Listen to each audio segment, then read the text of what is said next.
Mentro Lluest started as an offshoot from the house next door. It's a residential home and day services place for people, well, adults with learning difficulties. And they actually own this land. It's about 5 acres we've got here. Around 2000, 2000, it basically became too big a project for the house to manage. So it was separated off into a separate charity, and that's when Mentro Lluest was born.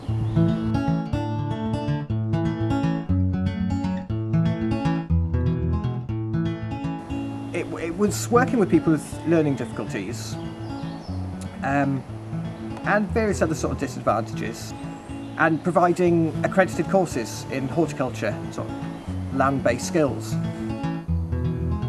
Basically, the beneficiary groups expanded to take in a lot of socially excluded people, which is quite a problem in this kind of rural area, you know. We have lots of people who come here in recovery from addictions, long-term depression, various psychiatric illnesses, physical ailments, disabilities. It's just a very gentle place to go back into work, to socialise at the same time.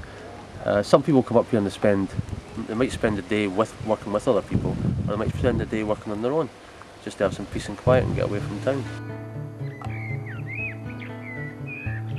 It's starting to be colonised with frogs and newts, and we've planted some native plants around the edges. For me, well, I came here in recovery from addiction, and it was a chance for me to get back to work. Now I'm employed here a few days a week. We have people who come here during the day so that they can avoid drinking, basically.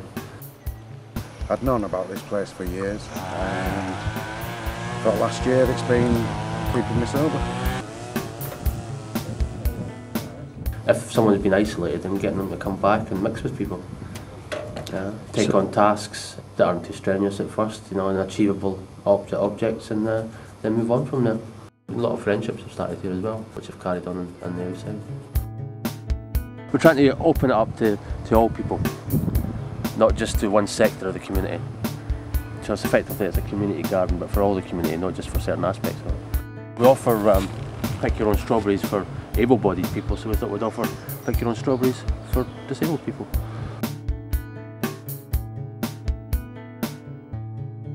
It's for partially sighted, for people in wheelchairs, for people who are profoundly deaf, and also for blind people, because there's lots of things to touch.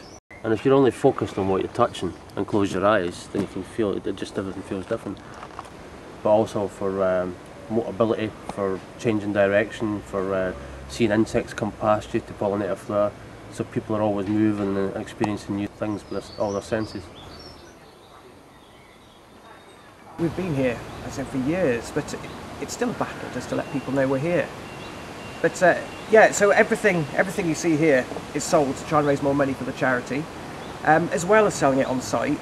We've got an outlet in Aberystwyth in Craft, down by the station. They deal with sort of recycled furniture. They sell a few things for us on the plant side of things. We do odd little shows and sales when we can.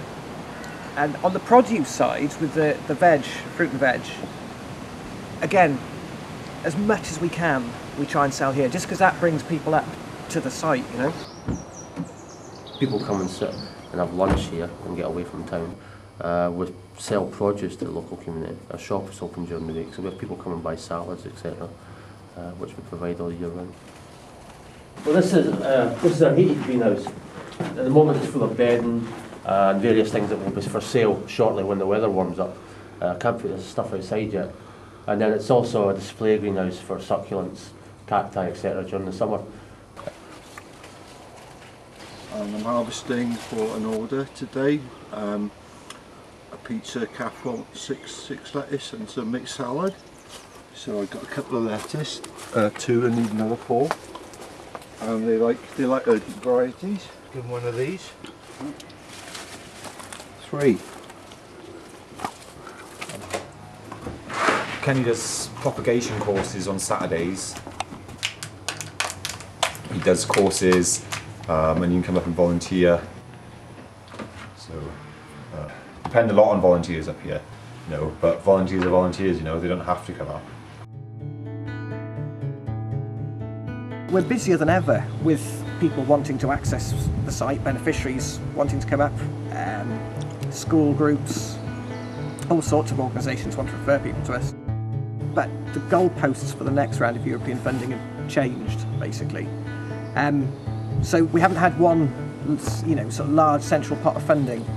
So we've downscaled staff-wise. We've gone from, I think we had 9 members of staff down to, well, myself and Kenny for a long time. The rest of the place is everything's done by volunteers who give up a lot of their time to keep this place going, basically.